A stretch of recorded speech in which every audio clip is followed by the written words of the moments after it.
happy to open this session devoted to power to hydrogen and hydrogen to X. My name is Paul Lucchese. I am working at CEA, the French Research Institute on Energy Transition.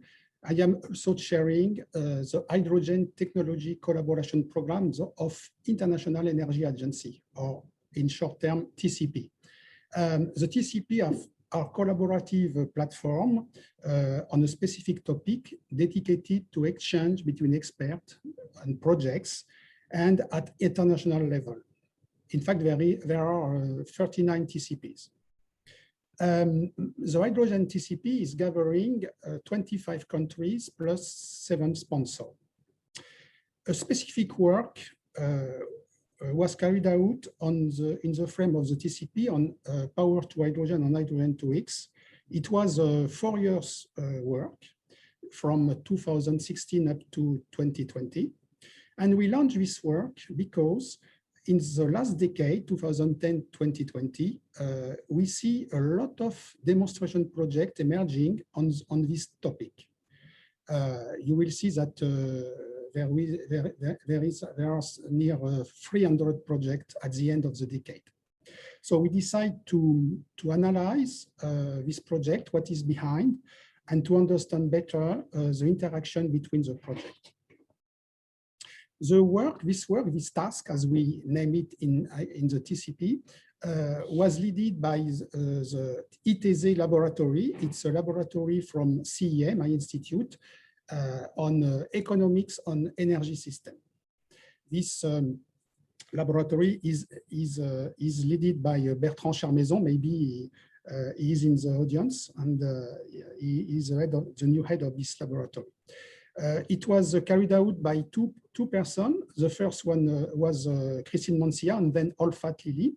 And so we will see in the next presentation a general overview of the task and the main result by Olfa Tlili, and then a specific focus by Francesco Dolci, followed by the point of view of an investor by Benoit Decourt. And at the end, we will have a general discussion where Joris Prost from University of Louvain and Martin Robinius will join us.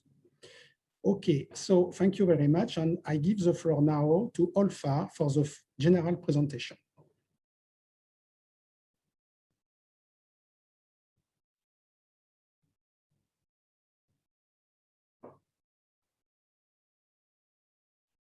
Hello, everyone, and thank you for attending this session. I'm Olfa Tlili. I'm going to present the task 38 as a former task operating agent. I'm from RTE, the French TSO, but I present this work that I have done from a previous position as a CEA research engineer at the Institute of Techno-Economic of Energy Systems. And so today I will talk about task 38, which is a task from the hydrogen TCP entitled Power to Hydrogen and Hydrogen to X, System Analysis of the Techno-Economic, Legal and Regulatory Conditions. So this project started in 2016 and ended lately in 2020. And we had different operating agents over the time. So Christine Mancia, my colleague, started the coordination of this task for 3 years, so until 2019, and then I took over by 2019 for the last year of finalization of the task, and we have Paul Lucchese over the whole period, of course. And so when we talk about power to hydrogen and hydrogen to X, and the power to hydrogen step, it means that we focused on hydrogen production from electrolysis, of course, taking into account low carbon and or low cost electricity, and without marginalizing any electricity supply strategy, either on-grid, off-grid, hybrid systems, or other. And we devoted a particular attention to the question of provision of services to the grid. We dedicated a special task force for this issue. On the other side of the analysis, we addressed the hydrogen to X part, and for this as well, we tackled the different hydrogen applications in the different sectors, so transportation, either directly via fuel cells or in biofuels or synthetic fuels, methane for transportation, etc. We have the injection into the natural gas networks, either directly by mixing hydrogen with natural gas up to certain limits, or after synthesizing the methane molecule and injecting it into the natural gas network. The re-electrification, so producing electricity using hydrogen either via turbines or fuel cells, and the industrial markets. So we have refineries, ammonia, steel industry, etc.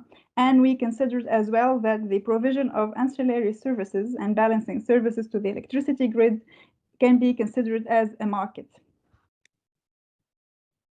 So these are the pathways that we considered, and the main objectives of the task 38 was to tackle these different aspects and pathways from different standpoints.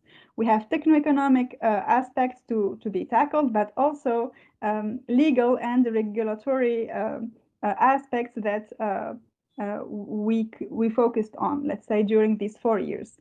And the main objective was that at the end we provide general guidelines and recommendations to different stakeholders, industries, policymakers, but also academics that are using models to run the studies on hydrogen.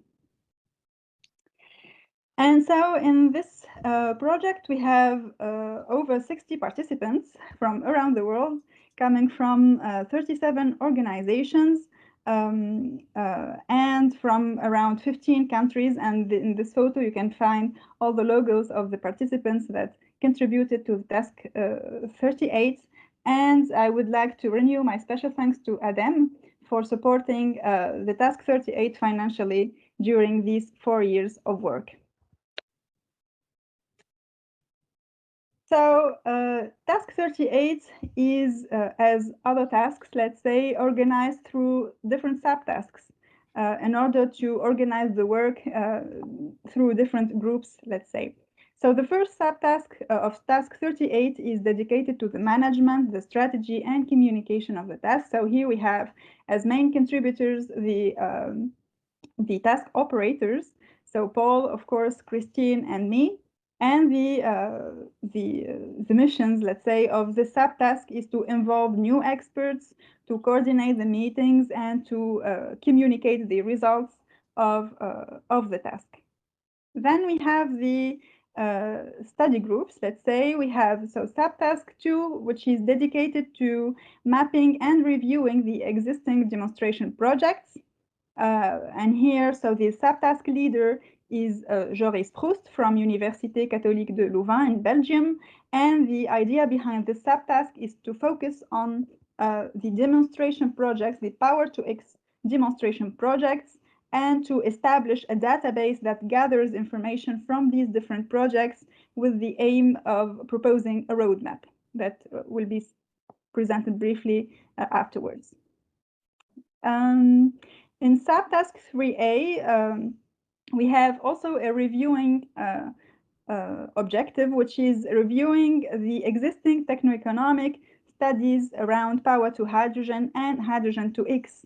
And the idea was to analyze different literature resources and data in terms of costs and in terms of also technical capabilities of different systems through the hydrogen pathways that we analyzed, and to establish as well a database with all these information.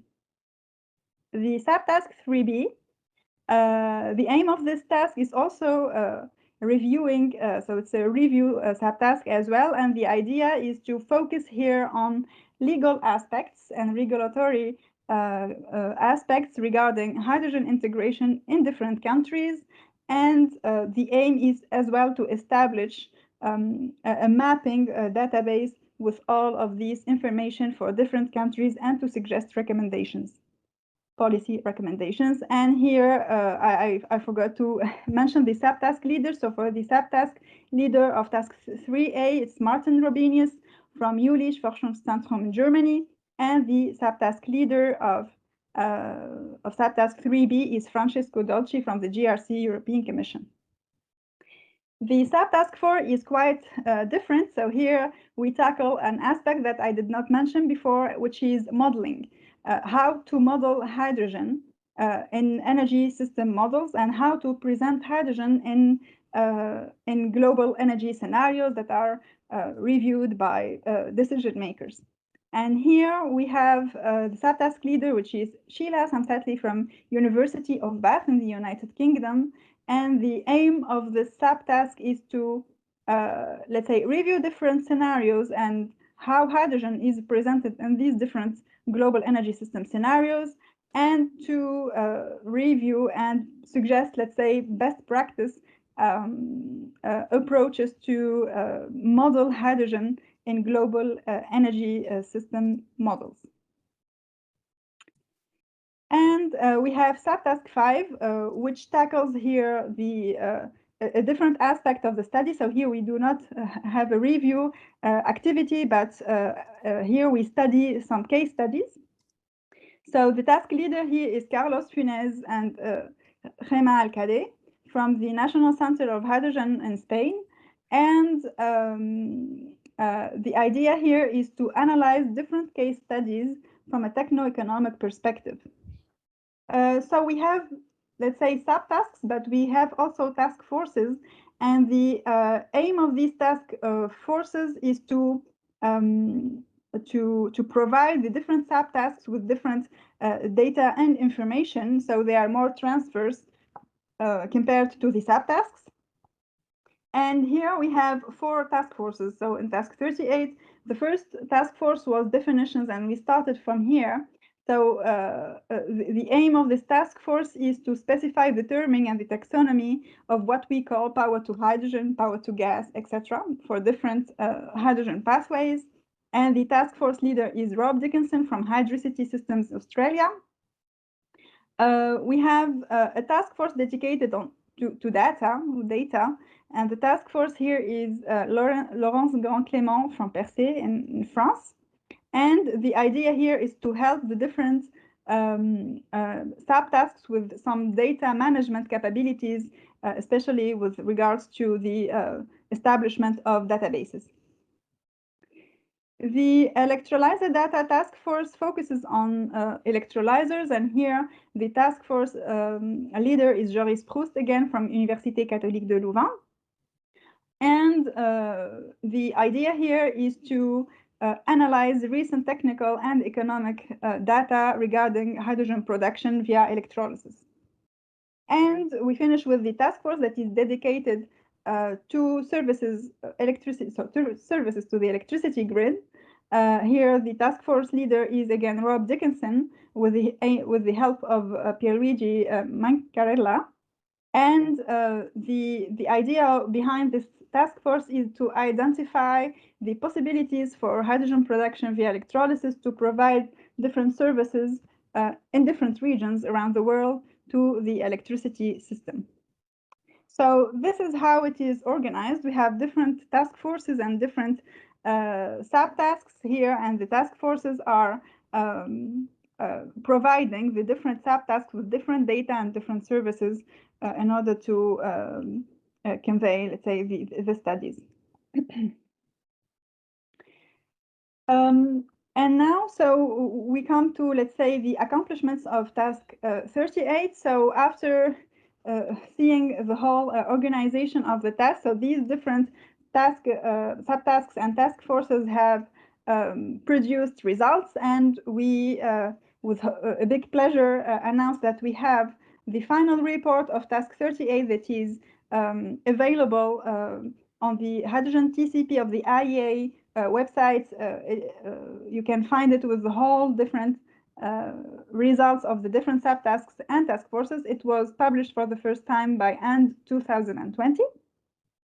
And in it, you can find all the different conclusions and results of our work.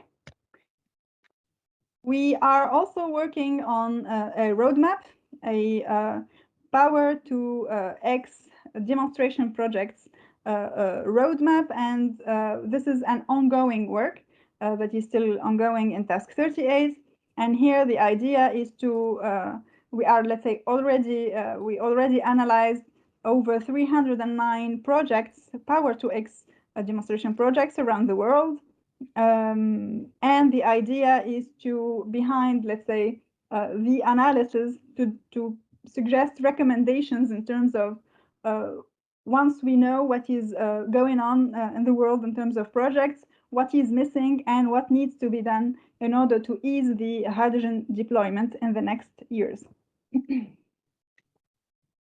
So beyond these two big documents, we already published let's say we have a lot of other communication as well. We published 5 papers in renowned energy journals around power to X and pathways, let's say. We participated to 6 international conferences, and in some of them we coordinated roundtables. And we also have 3 technology briefs published under the Hydrogen TCP website of the IEA. And so here I can leave the different links for the different papers that we published available for those who are interested to have more information. And now we start with the results, let's say, subtask by subtask, and then for the task forces. And so we start with the demonstration subtask, which is ST2. So this subtask started with a review, let's say, that started a long time ago of hydrogen projects around the world. And so we published a paper, and then we organized a workshop in Aix-en-Provence in collaboration with Cap Énergie in order to, let's say, discuss the first results of this analysis and to discuss the possibility to establish a roadmap and design a roadmap for hydrogen to X demonstrations. And for this effort, I would like to thank Zahir Shead and Sébastien for their efforts and work on this subtask. Sorry, so the subtask 3A so is quite different. So here we have the reviewing of techno-economic studies and business cases. And so we collected over 200 documents that were reviewed. And the process was as follows. So we have 2 steps. The first step, we identify the relevant qualitative and quantitative data to collect.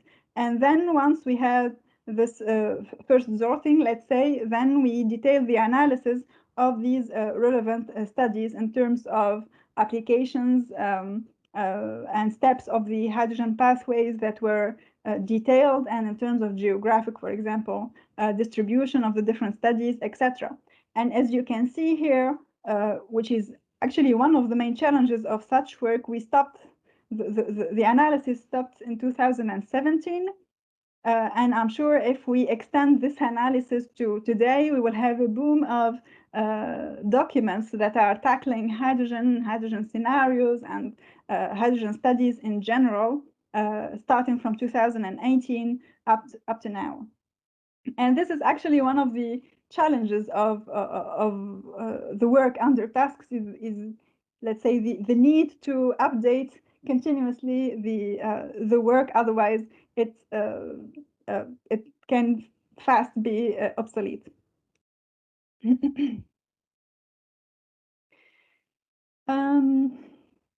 So for subtask 3B, here we tackled the regulatory and legal frameworks regarding power to X pathways.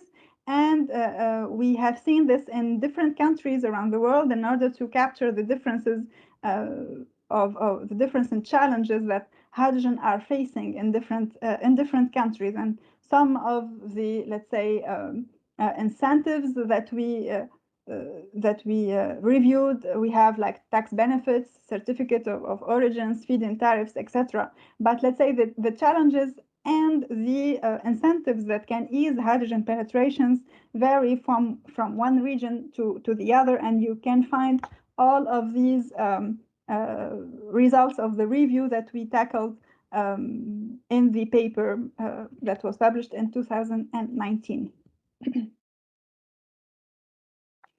The subtask 4 is regarding modeling, and here the idea that started was to see how hydrogen is presented in global energy scenarios. So we started from here and said at that time hydrogen was not well presented in big energy scenarios, and we wanted to shed light on why is that. And in order to improve the visibility of hydrogen in these scenarios, which is something very important because these scenarios are seen by decision makers, policy makers, or in industry decision makers. And the idea was to, let's say, bring the information that hydrogen can do something in energy scenarios. And so we tackled this aspect from a modeling perspective. And here we presented best practice, let's say, based on the expertise of the different participants to task 38 on how to model hydrogen. There is no one model that can do everything, and so we presented different aspects that should be present in some models in order to adequately represent hydrogen, let's say, functioning and the hydrogen role in the energy system. So we have the time resolution, the geographic resolution of the model, but also the fact that the different energy sectors can be present, for example, in order to present the sector coupling effect. And to finish with subtask 5, so here we had tackled 5 case studies. So the idea was to challenge hydrogen, let's say, in different applications, in different geographic regions, in order to, let's say, make it face different challenges and analyze all that. And so we had addressed power to green ammonia in Chile, power to green ammonia in Australia, and then transported to Japan. And the idea here was to address the question of international transportation and its cost. Power to hydrogen with waste CO2 for green methanol in China. Power to hydrogen from Patagonia to Japan.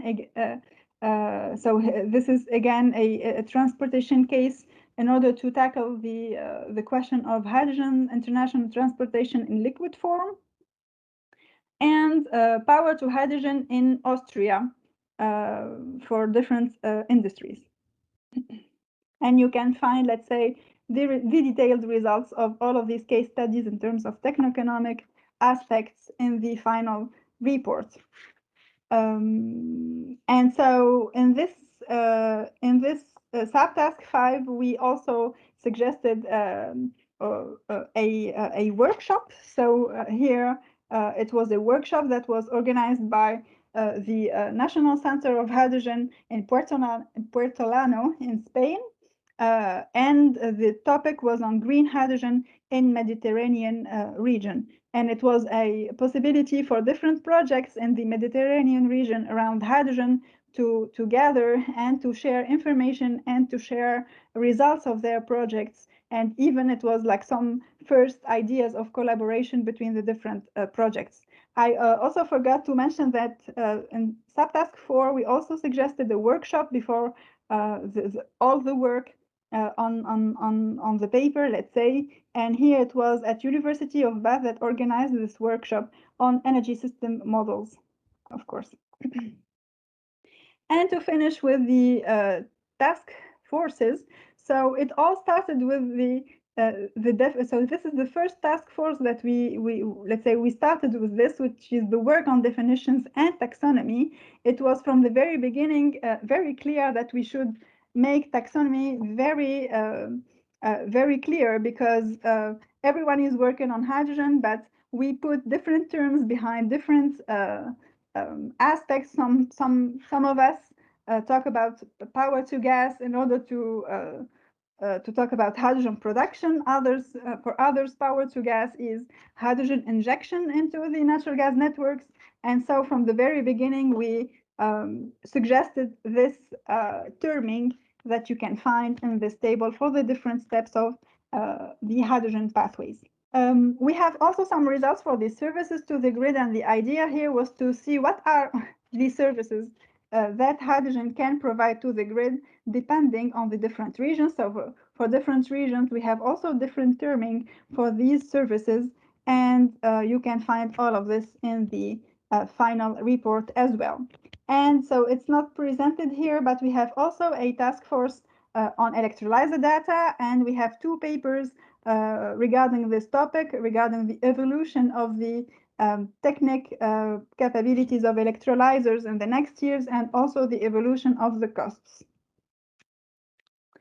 And so as perspective here, we have the collaboration with the new task of the hydrogen TCP, which is task 41. And this task is dedicated to data and modeling around hydrogen. So how hydrogen is modeled in global energy system models, and how we can improve that with the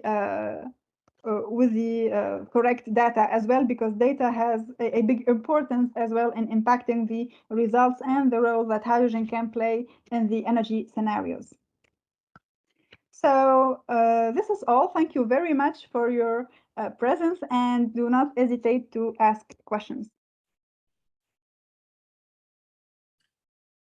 Thank you very much. Thank you very much.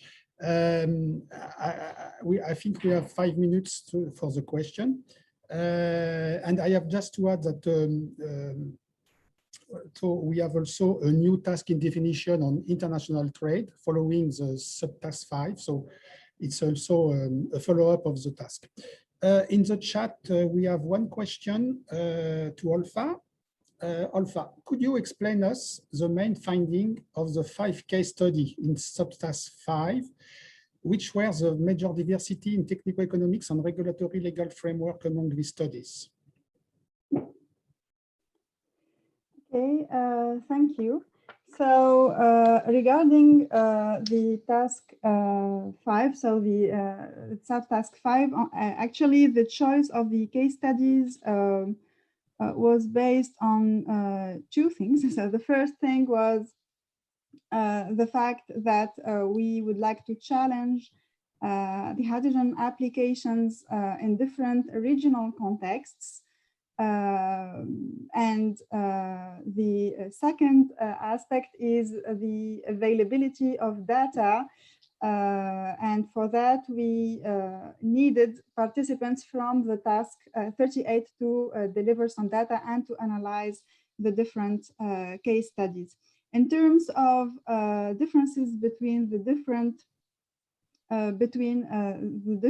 let's say, case studies, actually, we maybe cannot compare the different case studies because every case study tackles a different application, and in different for every case study we wanted to analyze a specific point. So for some of them, it's really the focus on the international transportation, like for example, for the case study of liquid transportation to Japan, and in others, it's let's say it's the application either for industry or for other applications with a focus on the production side, which is the case for the Austria case study. So who, let's say, which focused on the production side using renewable electricity, etc. And so the main findings were tackling the techno-economic aspects and not really the regulatory framework in this case study. And the regulatory framework was the subject and the focus of a different subtask that did not, let's say, tackle these case studies. So we had a review of the different legal and regulatory framework in different countries. And from that, we had, I think Francesco will present a next presentation in details what are the challenges by region in terms of regulatory framework, let's say. And to give some examples, we had like, the main thing was the injection of the injection of hydrogen in natural gas networks that, let's say, present challenges in terms of standards, in terms of norms. Even in neighboring countries, we have different norms for the injection, and we need to harmonize that in order to, let's say, consider a hydrogen market for this application. And this is not that easy, let's say. And so, for example, this is an aspect that we've seen in the regulatory framework subtask, but we did not tackle an injection into the natural gas networks case study in subtask 5. So I leave maybe more details in the final report that you can find. The focus was really on economic and techno-economic aspects for the different case studies in terms of economic viability, like net present value for different applications and for the production side as well. Thank you. I have to add that this subtask 5 was done before. It was maybe 2 years ago. It was done before we spoke a lot of two projects between industry and countries. And it was just before we saw this type of project in Australia, in Chile, and it was quite new for us. And now, of course, if we started again the study, probably we will carry out from a different way, because now we have big project. So it was just to remind you that we started these studies before the big announcement. Okay, thank you very much. And for that, I just would like to thank Carlos very much. Carlos for doing all the work. Thank you very much. I think we are just in time, and probably I will give the floor to Francesco. He will explain us about the regulatory framework, especially. So Francesco, the floor is yours.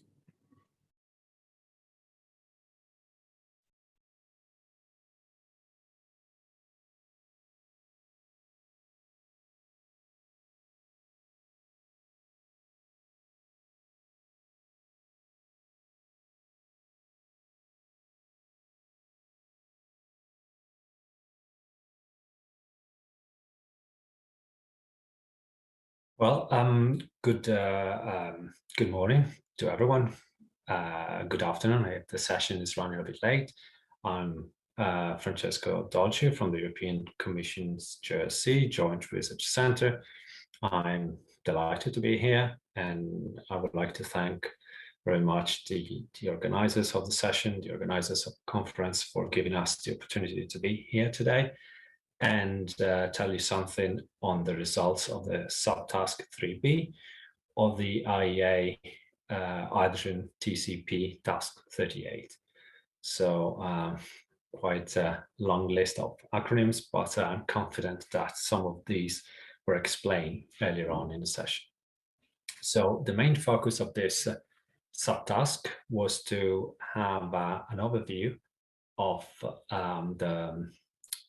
the legislative landscape and the policy initiatives impacting on hydrogen and hydrogen technologies within the context of task 38, which is in a broad sense, power to hydrogen, hydrogen 2X. So you're all familiar with the hydrogen situation, or I guess you're familiar with the hydrogen situation right now. There's a lot of momentum, and hydrogen is gaining lots of attention, and this attention, this momentum, is expressed through the policy dimension and the legislative initiatives which are going on at the moment. Two general examples. On the left, you can see the Future of Hydrogen report issued by IEA in 2019, if I remember correctly. And you see how there are several initiatives, several pieces of legislation which are relevant for hydrogen. You see these bar charts counting them. On the right side, you see a world map. This is the International Hydrogen Strategies report issued by the World Energy Council. And you really see how this should be more recent. And here you clearly see how more and more countries are really pushing forward legislative action, policy action, impacting hydrogen technologies and providing, if you want, support and legislative ground for the deployment of these technologies. Well, I already said something on the subtask 3B of task 38. As I said before, we were part of a broader task, and our focus was to take stock and have a small review of the existing legal context and policy measures relevant for hydrogen technologies within the power to hydrogen, hydrogen to X, where X is any sort of application involving hydrogen. So the work was performed by volunteering experts. It was not retributed. It was performed on an in-kind basis and in available free time. 12 volunteers stepped forward. We're talking about 12 countries. Most of the countries are within Europe, at least geographically. There are 3 countries, Argentina, New Zealand, and Japan, which are non-European countries. We just consider national legislation, no regional, no international legislation was considered in this exercise. And most of the analysis was performed within a time horizon, which was a bit, maybe a bit old, a bit outdated with this rapidly evolving situation. It was between 2018 and 2019, roughly. So how did we perform this analysis? We use an Excel template for collecting information. So the volunteers provided information using this template, and together with the template, we gave some specific instructions on how to fill it, and we kept an open dialogue with the people providing this information, so that we could really achieve the level of detail, and we could really be focused on the relevant pieces of information we were interested in. This is a summary slide of the outcome of this analysis.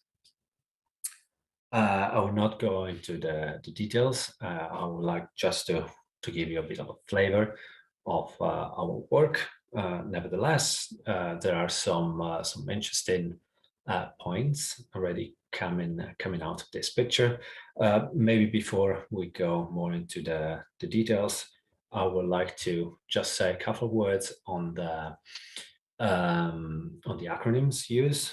These labels are explained here on the right, but this is a much more detailed explanation.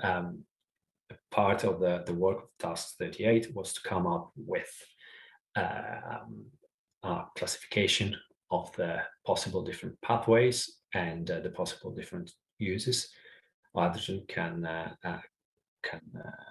perform, can have.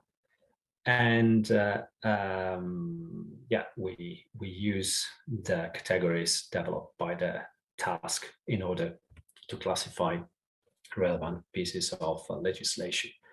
So first of all, as I said before, it's mainly a picture revolving around European countries. Well, it depended a lot on the availability of volunteers and the participation in the task, in the subtask in particular. Then it's quite difficult to find legislation which is specifically designed for hydrogen technologies. So usually it's about finding relevant information on legislation which is not relevant just for hydrogen, but also for other technologies.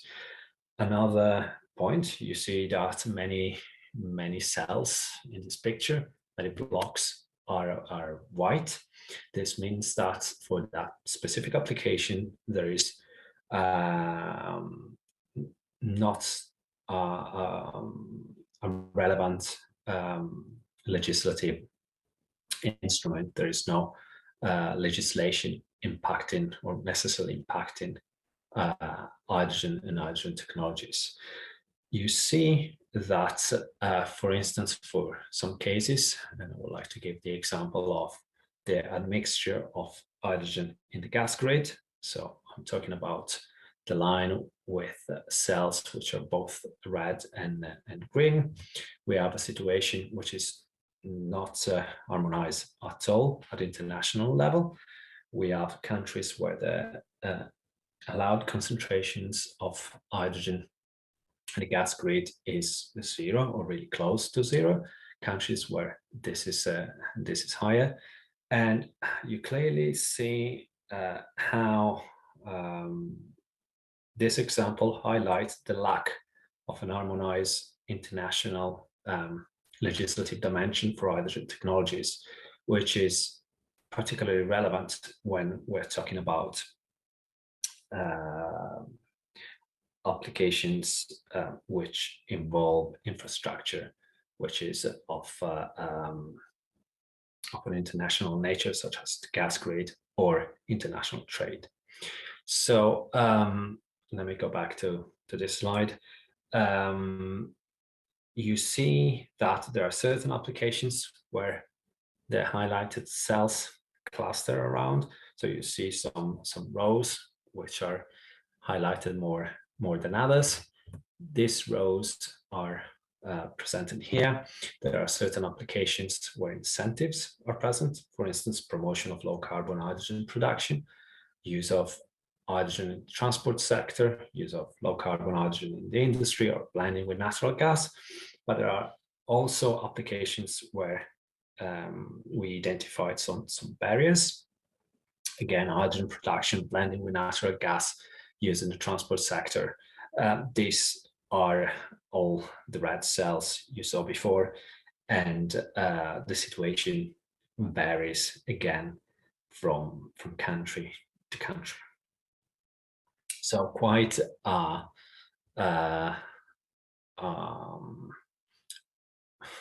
let's say colorful, quite a varied situation out there. Some general conclusions, recommendations if you want to interested policymakers. You heard before that incentives for transport applications are present and are one of the main dimensions where legislative action and legislative guidance for hydrogen technologies is present. But this concerns mainly light duty passenger vehicles. Other important segments of the transport sector, such as heavy duty vehicles and shipping, are usually not covered. And infrastructure is another important dimension for the transport sector, which should be developed jointly together with the vehicle purchase, the vehicle deployment. Legal barriers. You heard me talking about mixing hydrogen with natural gas and using the natural gas grid. In this respect, has really a situation which varies significantly from country to country, and it would be unspeakable that physical constraints are really the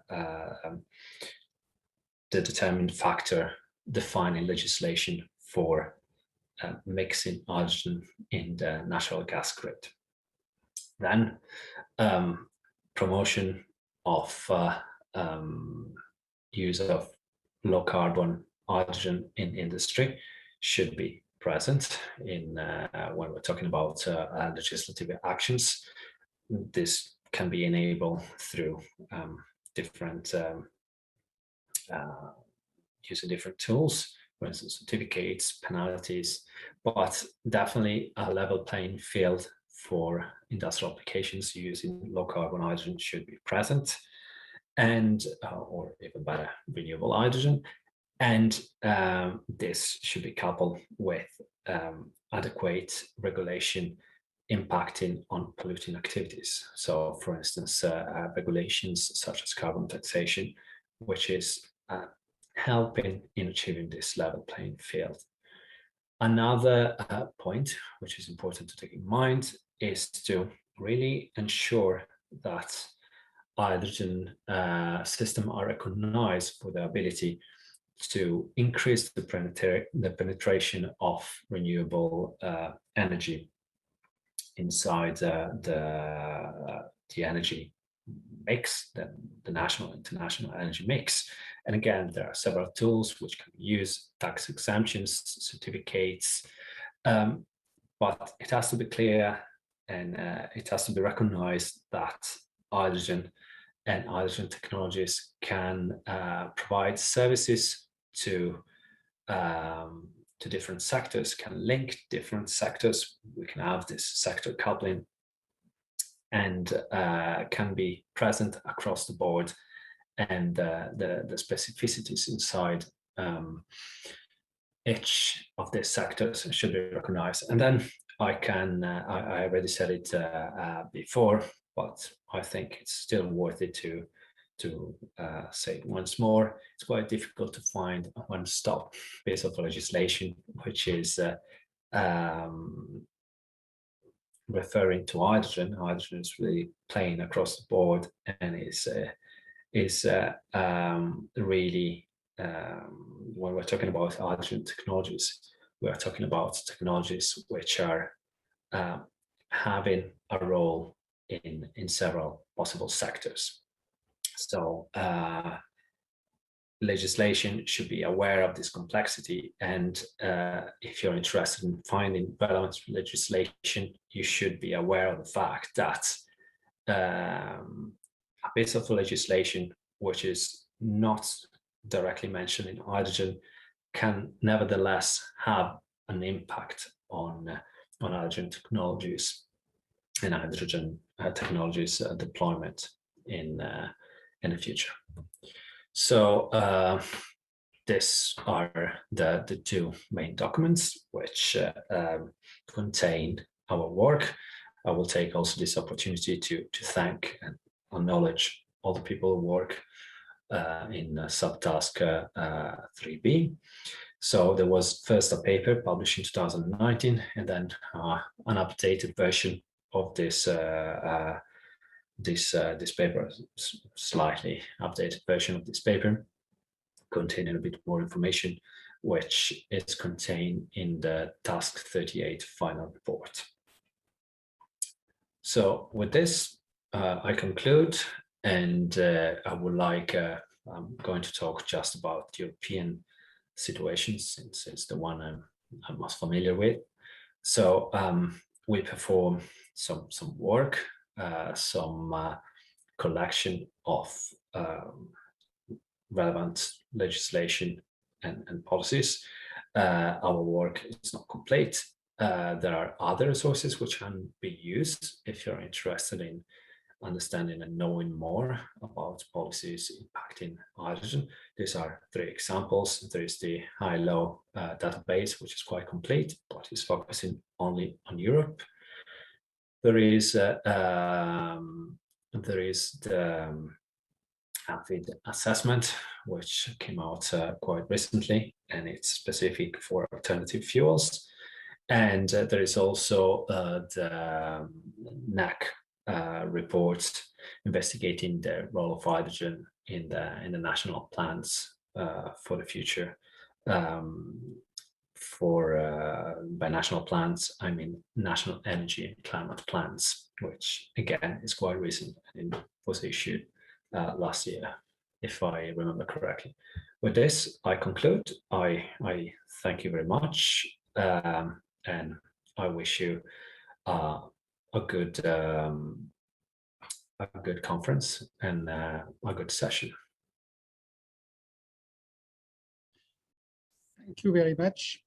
I have to say that most of the results or recommendation we obtained in 2017, 2018, 2019 were a very valuable input for a lot of work, like the future of hydrogen report, for like input for national programs. So of course now it is implemented, but at this period of time it was quite important to give this type of recommendation 2 or 3 years ago.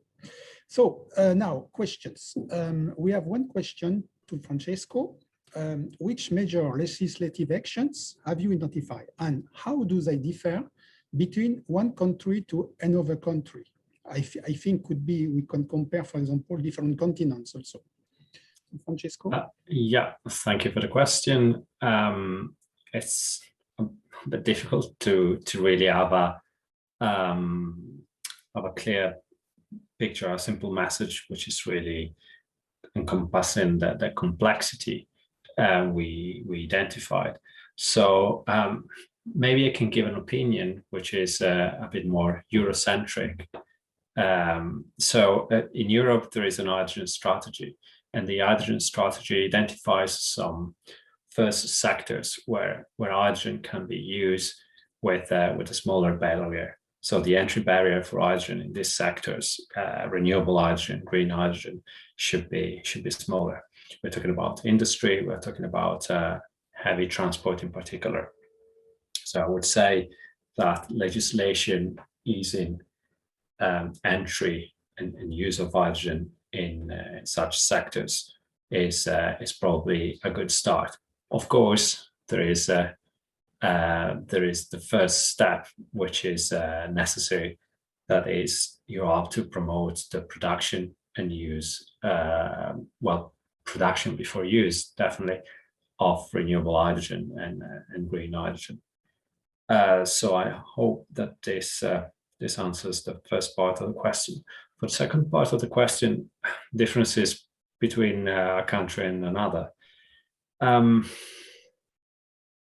It really varies. Here we're talking about political strategies, and I'm thinking about some countries which might be blessed with more renewable resources, for instance, could decide to prioritize production and become hubs for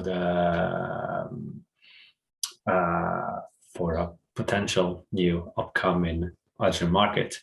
And of course, there are other countries which are more interested in the use and in the applications of hydrogen technologies. So it really varies from situation to situation, I would say.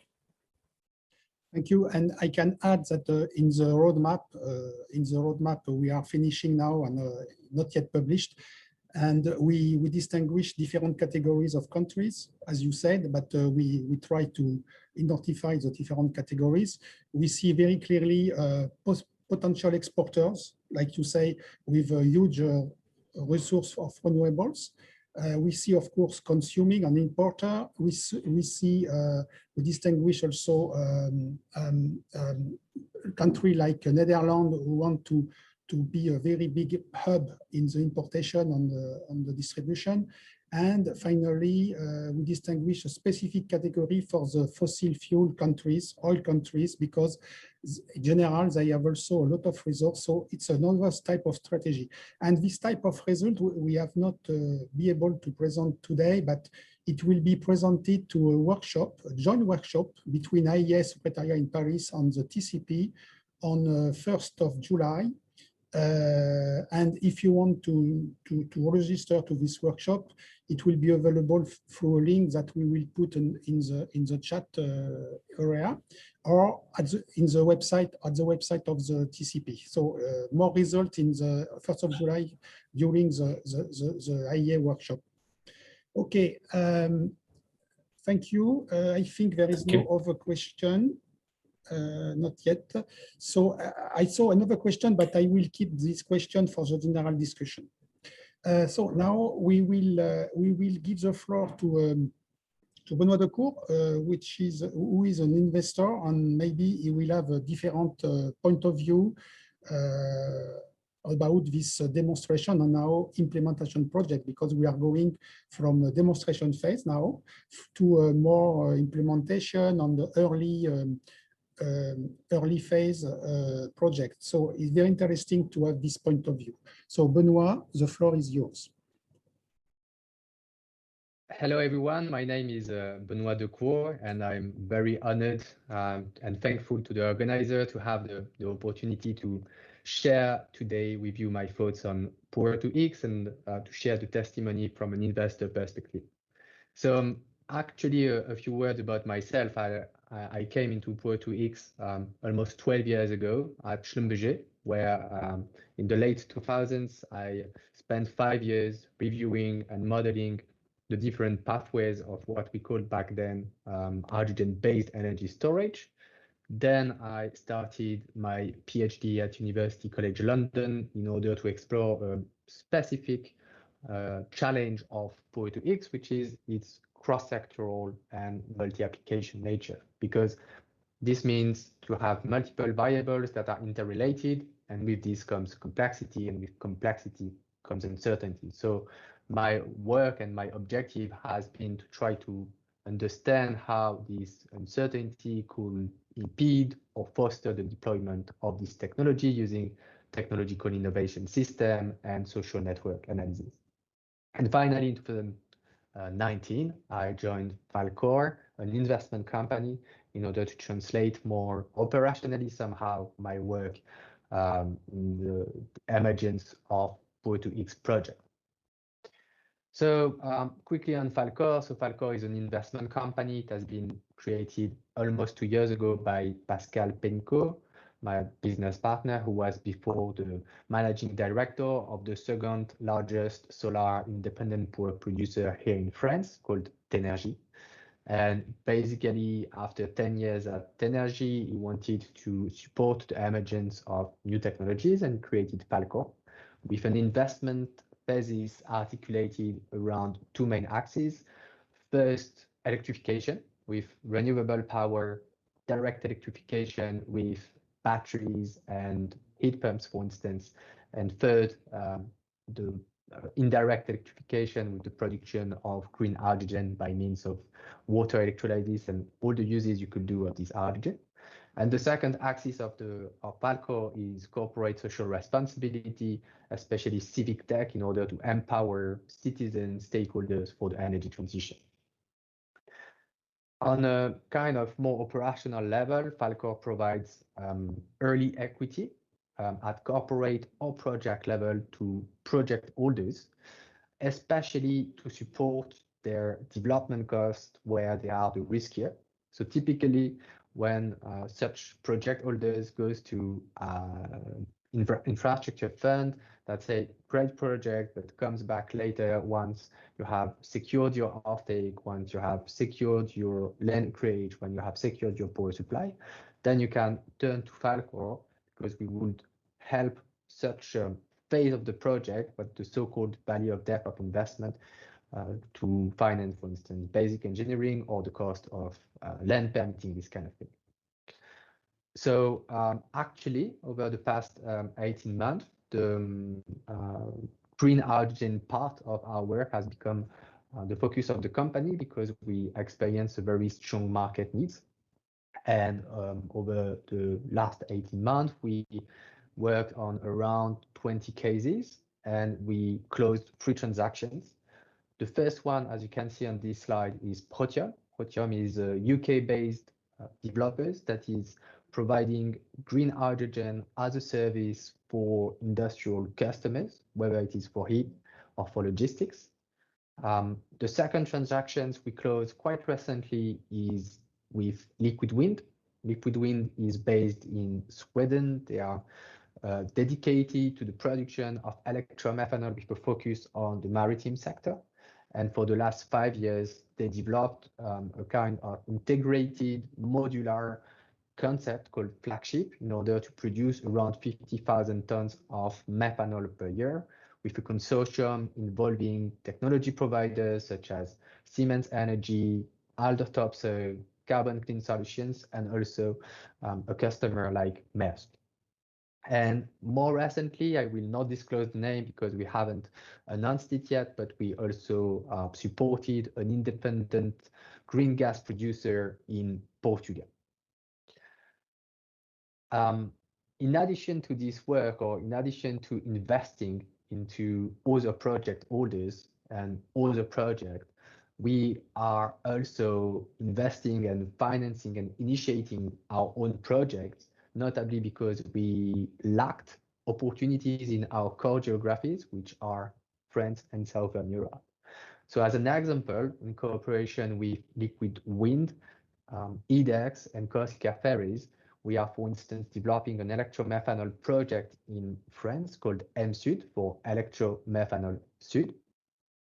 And as part of this work, MSUD is a 50,000 tons per year methanol units that is located north of Toulon, so 50 kilometers from the sea, and which intends to supply Corsica Ferries with e-methanol as a substitute to heavy fuel oil for one of its ferries operating between continental France and Corsica. And so for this project, we are relying on the very same technology providers than Liquid Wind, on the same concept and basic engineering to save time and money. But we also had to adjust somehow the platform to the specifics of the locations. Typically, the water constraints south of France are not the same than in Sweden. And we are also recovering heat that is not valued yet by the biomass power plants we will recover or capture CO2 from.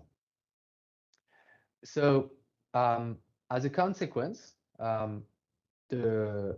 both from an investor perspective, but also from a developer perspective, I think we had to face a few challenges I wanted to share with you today. And I wanted to stress 4 challenges that we believe have been or are right now the more important or the more stringent. The first one is capital intensity. So obviously, e-fuel projects are sensitive to scale, while the scale effect of electrolysis is plateauing above a certain level, and for this I can only refer to the work of Joris Pras. It is much more impactful for e-fuel, and in concrete terms, it means that even for the first of their kind project, you will need to have quite large-scale production units with capex above 100 million euros. And of course, for first of their kind projects, this means that we'll have some challenges to finance those projects because they still involve some risk, for instance, carbon sourcing, for instance, offtake duration, and in some cases, even technology qualifications that will make it difficult to rely on conventional financing tool and call for state support or somehow support from new financing tool. In relation to this first challenge, the second challenge derives from regulatory uncertainty. And when I mean regulatory uncertainty, both on cost and revenue side.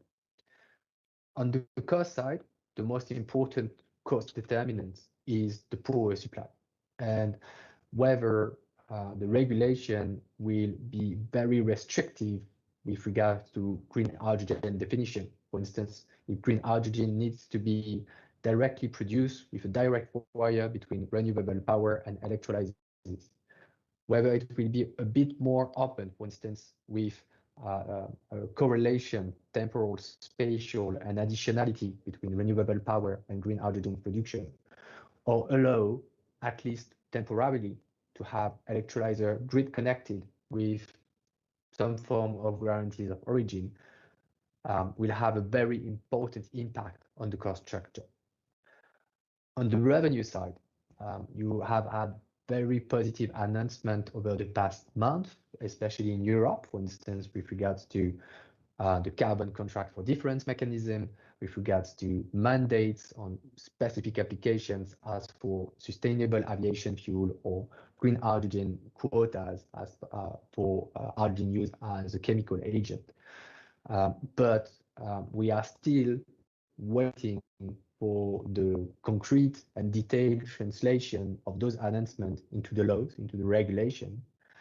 And obviously, whether and how and when it will be exactly translated will have a strong impact on the bankability of projects and on the ability of projects to be deployed. The third challenges we experience, especially in the geographies I'm involved in, like France, is the stakeholder familiarity with e-fuels. So there are a lot of confusion. There is a lot of confusion between e-fuel and biofuel, between e-fuel and liquid hydrogen. It is not necessarily very clear whether it makes sense to have the production of e-fuel while you still have combustion and hence CO2 emissions on the point of use. So as a consequence, this requires a lot of efforts to populate the idea and also to find the right balance between transparency, which means to go into the detail to avoid backfire later on, and also some shortcuts to make it understandable.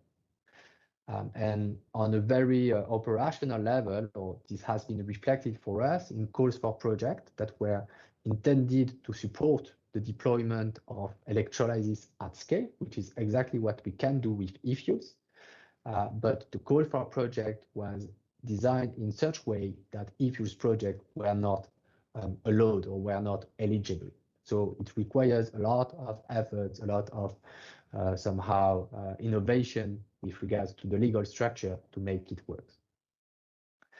The final challenges we faced is with the permitting process. So obviously the permitting is very important and has not been designed yet for green hydrogen as an energy carrier, nor for e-fuels. And yet the permitting process is very impactful, is crucial for the deployment timeline and as a consequence on the cost part because of the capex I mentioned before.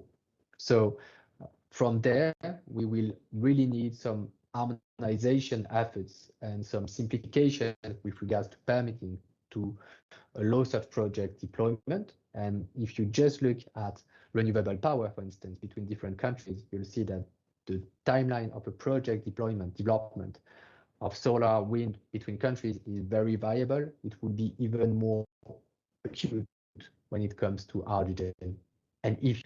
So to sum up, on a rather positive note, I still have to say that I would not have bet 3 years ago that we would experience such a momentum, such an appetite for green hydrogen and e-fuel.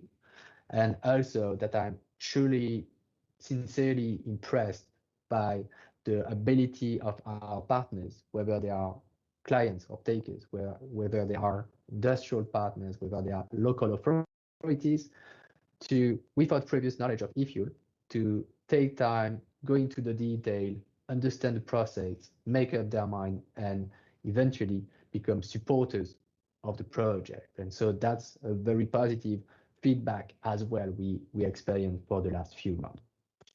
Thank you very much. Thank you very much. I have a question to you, so Benoit.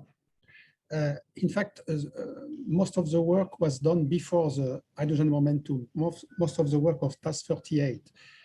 Since 2 years, we saw, as you said, we saw the national plan, national strategy, huge amount of money, And the project are shifting from a demonstration project that we analyze in the task 38 now to a more early phase commercial project. So it's a very interesting period, turning point.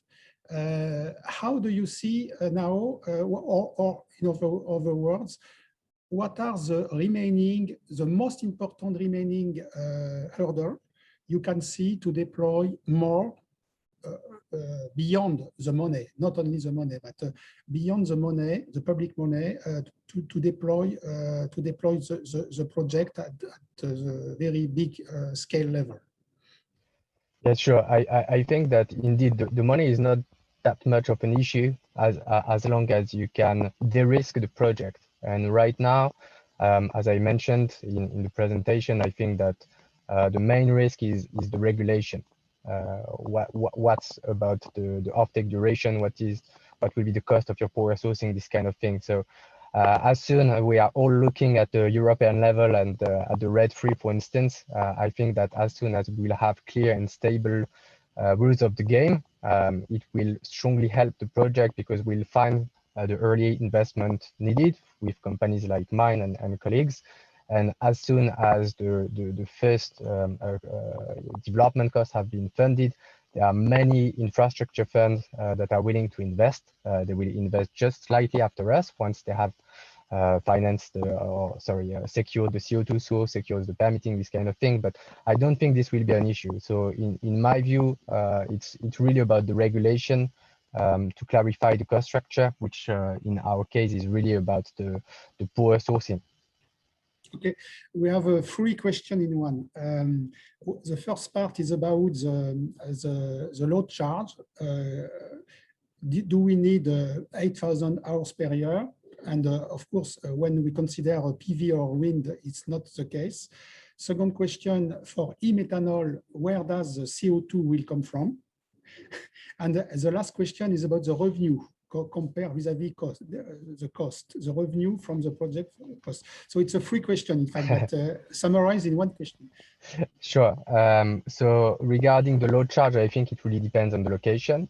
If you have the synthesis downstream, usually the synthesis will be more or less full load, so about 8,000 hours. Then for the production side, if you are located in Spain or if you are located in Sweden, for instance, then in that case, you will have a correlation. So you could work with very low renewable power price, with relatively low power load, especially because in that case you will skip the cost of the grid. So it can work. I think that in other geographies like France, for instance, where you have some constraints, for instance, on the availability of land just to install dedicated renewable power, it takes time. It costs more and more money on the lease side, then I guess it might be a bit more complex. But ultimately, this will be solved by the regulation. So whatever the regulations say, we'll do. Then on the carbon sourcing, I think it's a great question. On our side, we are focusing on biogenic CO2, whether it is wood for biomass, for pulp and paper, biofuel, this kind of thing, waste in some cases. You have also the non-avoidable CO2 source that you could use. Once again, it's regulation dependent. But basically, you have industrial sources that can be avoidable or non-avoidable. Then you have the biogenic CO2, and ultimately, if this is not enough, which will be the case if you look at the IEA, for instance, scenario on just aviation fuel, in that case, you will have to consider direct air capture. But in the short term, I think that we have enough CO2 we can make use of. Not to focus on a large scale. It's needed to have large scale demonstration. It's needed to decrease the cost, but perhaps not on all projects. And for the final one on the revenue side, we are obviously having a very strong extra charge for the first project. It can be twice up to 10 times the price. It really depends on each project and the economics. And the extra charge will need to be distributed among end customer, and we have some end customer for our projects that are willing to pay, for instance, twice the price for their marine fuel. which is great news. So they take part of the extra charge, and the other part of the extra charge will have to be taken from the regulation somehow. So carbon contract for difference or any form of mechanism. It can be CAPEX support, but it's not that impactful on the model. So long story short, it will be spread, and over time, thanks to the scale effect and decrease in power price, we are confident we'll achieve parity.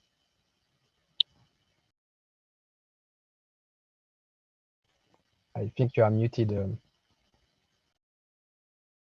Thank you very much.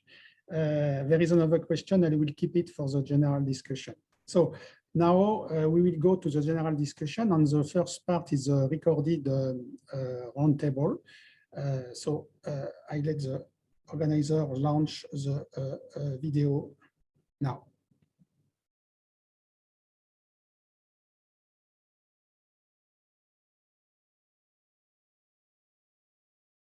So after this interesting presentation of TASC 38, we will have now a roundtable.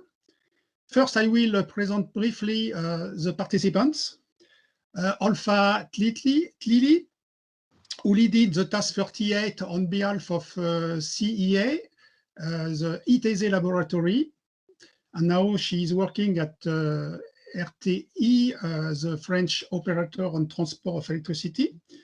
Martin Olobinius, I think he will present himself, but he leaded the task, the subtask 3A in the TASC 38.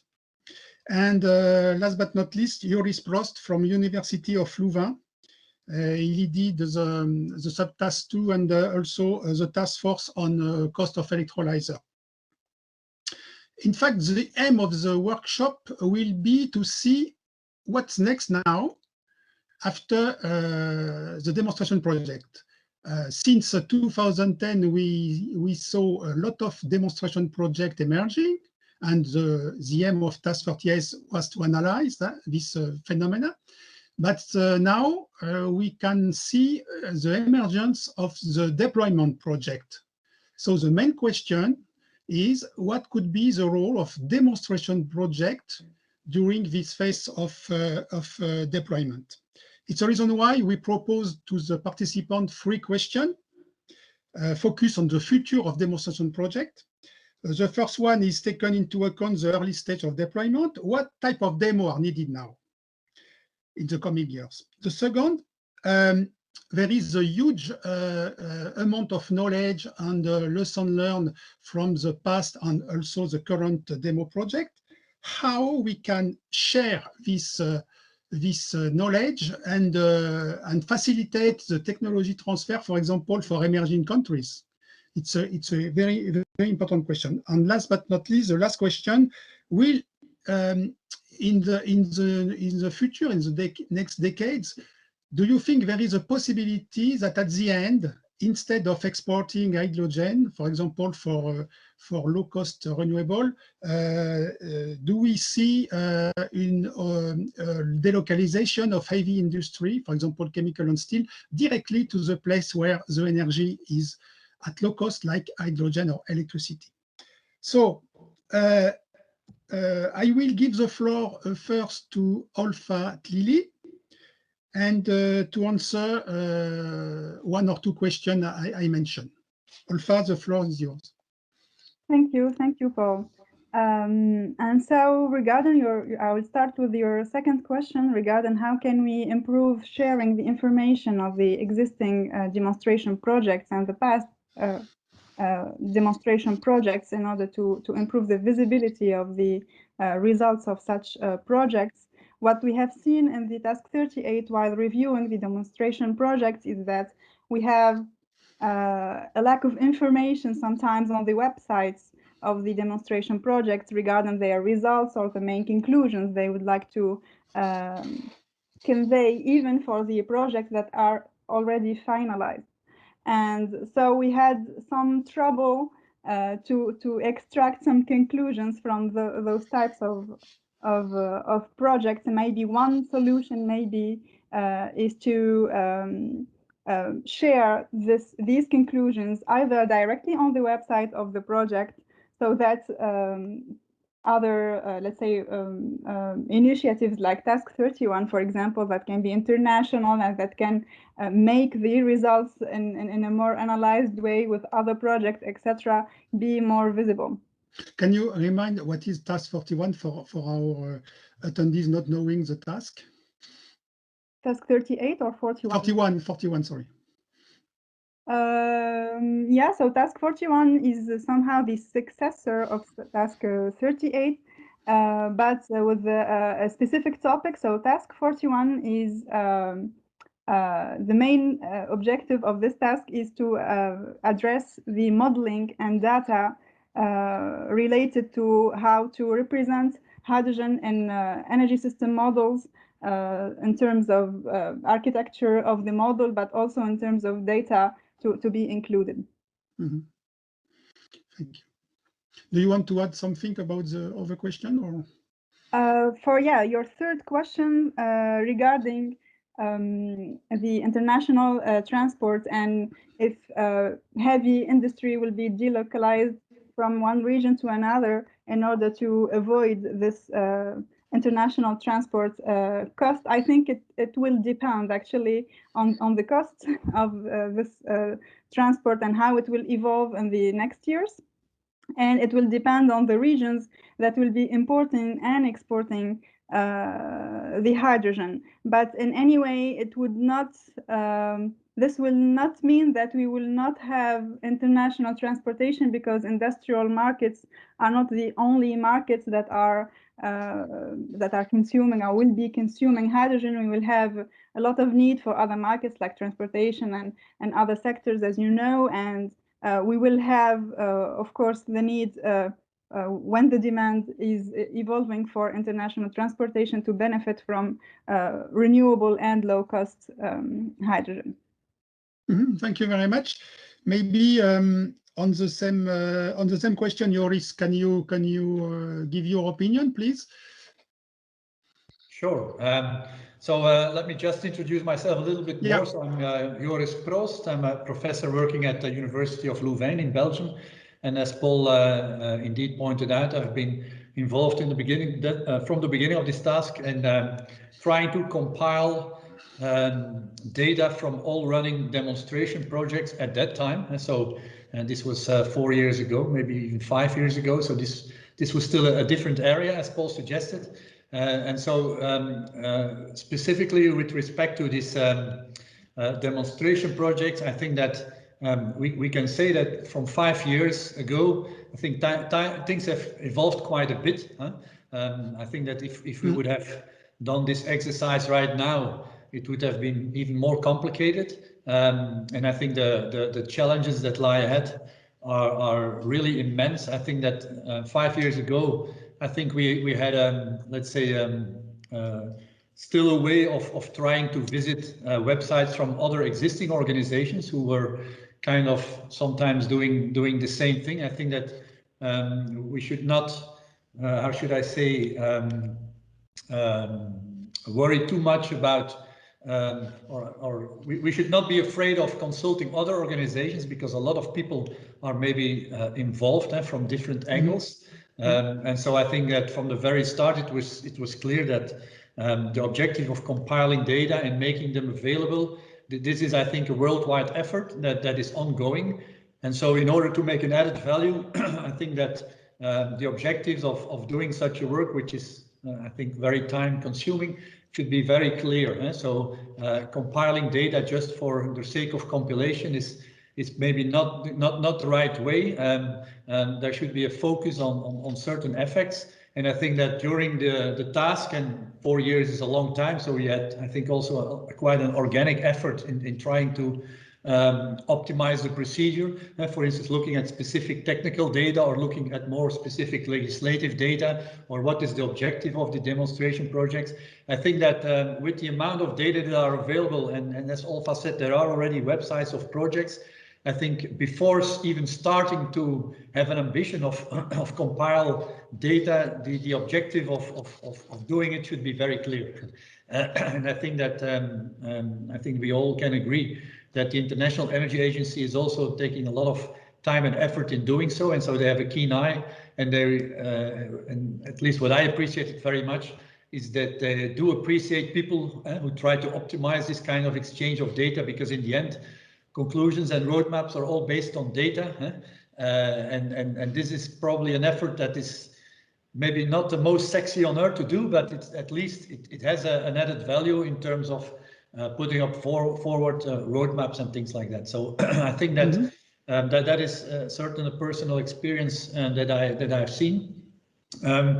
The question also had an aspect with respect to emerging economies. Now, it is true that if we looked at the beginning of the people that were involved, these were, let's say, the usual suspects that we had around the table. But I think that gradually, and of course, it's not only a matter of time, but also a matter of the hydrogen economy taking off. So we saw clearly the interest of more partners there. I remember from Argentina very recently. And so I think that there is, an intrinsic organic growth mechanisms, let's say, to have other economies involved. And maybe the one advantage that we can have is that with the exchange now online, as this conference also, it's maybe also easier for people who are at first not having the abilities of the possibility to do much of traveling to assisted meetings.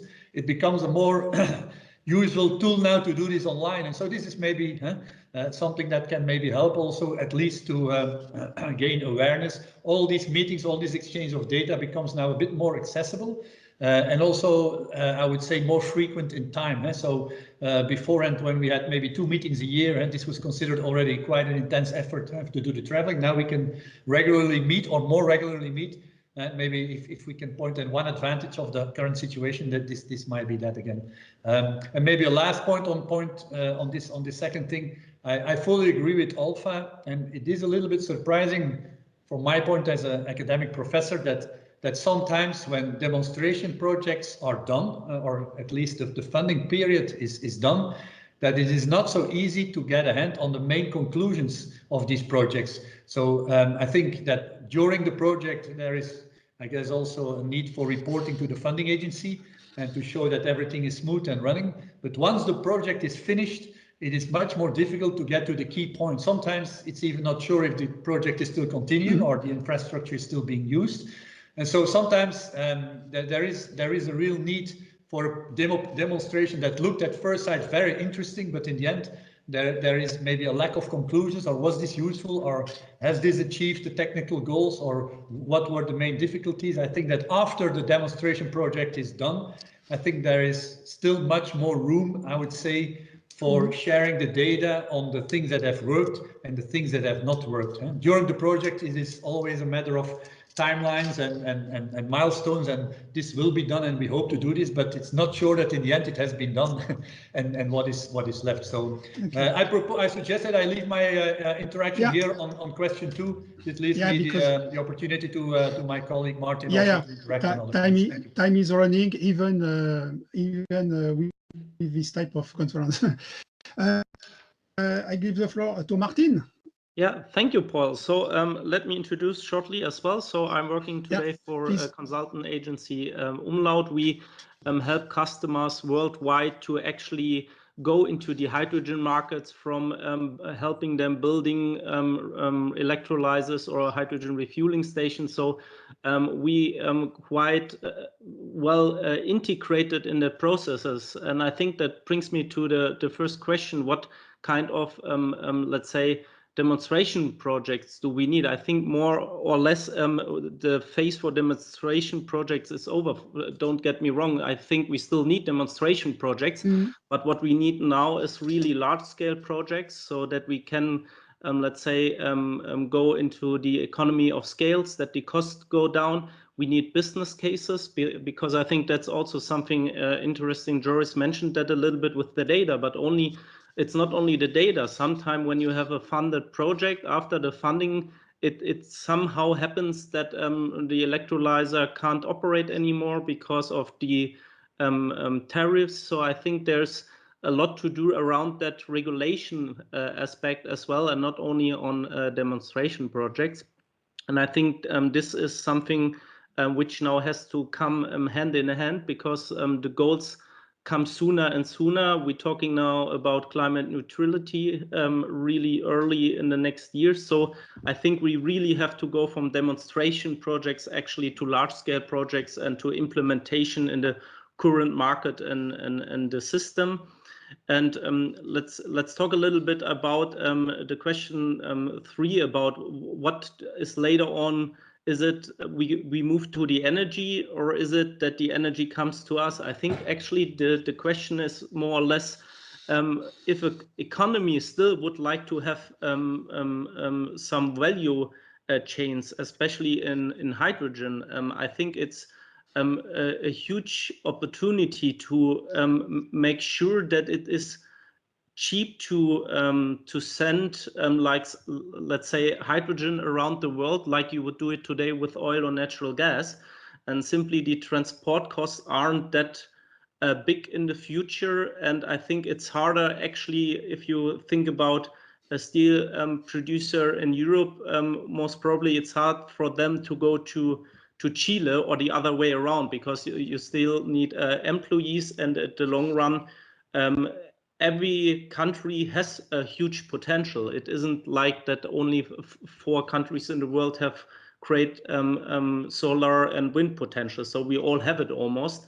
And therefore, I think it's not a question about if we would like that they would like to go to the other country. It's more or less that we have to make sure that we produce hydrogen in our countries to have still the value chain as well as the opportunity to import them. So I think it's not one or the other, it's both. Okay, thank you very much. I think it's a very interesting answer, and it will feed the future step for hydrogen. In fact, in our roadmap, we said that in the future we don't need a lot of demonstration projects, but maybe some in specific cases, because due to the deployment, of course, as you said, Martin, we have to go to large scale project, and it's not called demonstration, it's called early stage of deployment. Except some specific new application, maybe we could need some demonstration project, but very focused on specific process. So thank you very much. I think it's time now to ask the audience if there are any question. So I will let the floor to the audience. Thank you very much. So thank you very much. I think we have not a lot of time for questions, so maybe I can. His organizer told me that it's over now.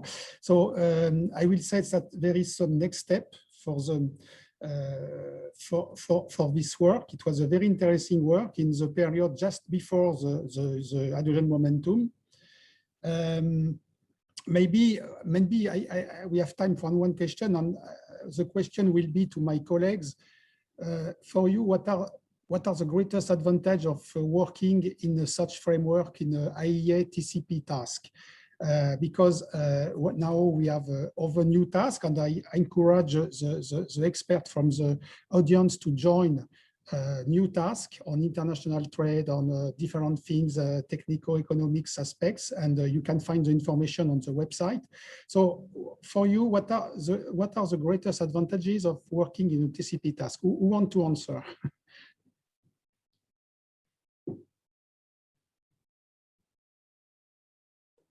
Maybe I will start. I think the great advantage of such effort is joining a huge expertise from different countries, from different backgrounds, industries, academics, and maybe one day policymakers, like in one room, to talk about a specific topic. We have seen the advantages of this during the task 38, while, let's say, exchanging different points of view. It allows, let's say, academics to know more about what the industry, what are the industry needs, and it allows the industry to be aware of the academic also, let's say, needs from the other side. And I think, like, it's great to have this sharing possibility, and to also have different regions in one room. It really helps to, let's say, push forward the research and push forward the different topics around it. Thank you. Over answer, over opinion, or for my colleagues. Yeah, if I can just mention one thing, I think we can all agree about the usefulness of being integrated. It's in the end a matter of time. So I think what you get out is, first of all, what you put in yourself. And so I think it is the success of such an effort is the amount of time that people are willing to invest. We do this on a voluntary basis with some objectives or motivations that can be different. But in the end, it is a matter of investing time. And the more time you invest, I think the more time other people will invest, and they will see the added value. I think another thing which I particularly appreciated is by working within the framework of the TCP, of the International Energy Agency, sometimes also helps to get a better hand to data. So if you say that this is an effort which is taking place in this framework with the, I would say, the brand of the International Energy Agency, it helps, for instance, to motivate industry to get out numbers and to share this sometimes on a confidential basis. But in the end, it opens doors because it is at least some kind of brand that is behind, which can be different if you do this on an individual basis, trying to get a hand on data. So the framework is definitely opens door to access to data. Yeah. Thank you. Okay, no feedback. Yeah, maybe the last point, I think it fits a little bit to Jory's point. I think the language barrier is something which you all have when you look into studies from China, Japan, or somewhere else. So when we digged in all that studies on a worldwide basis, so it helped a lot that we have, let's say, researchers around the world with us, which extract the important information of the studies, and that we could share then an Excel sheet with all the information in it without really going to translation challenges. And the same fits to Olfa's point, so that you get also the mindset behind the ideas. So everyone thinks on the hydrogen use a little bit different, because everyone has different circumstances, and it helps that you don't look outside of that into that country, but rather that you have someone within that country which knows what are the circumstances and can describe it. I think that is as well a great advantage. Thank you.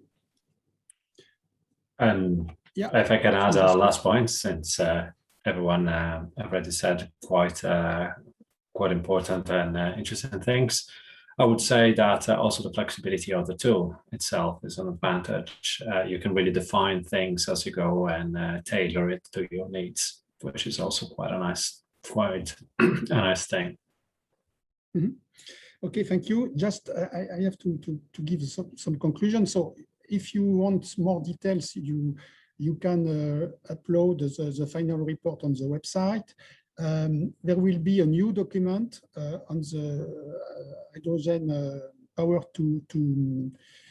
to Weeks roadmap published this month. And very important, the recommendation will be presented during a workshop in conjunction with IEA Paris on 1st of July. So maybe the question we are not able to answer this time, you could also ask the question during the workshop. And of course, you are welcome to join the future task. We mentioned task 41 for modeling and data, but there is many other tasks in definition on international trade, on geopolitics, etc. And of course, you are welcome to join the task. And this task has been a very important milestone for the TCP, because it was feeding, for example, the future of hydrogen report from IEA for the G20. So we are very happy with this report. And so it's concluding my last remark. Thank you very much for your attention, and I hope that you will be safe for for the future. So I hope to see you in the IEA workshop on 1st of July. Thank you very much.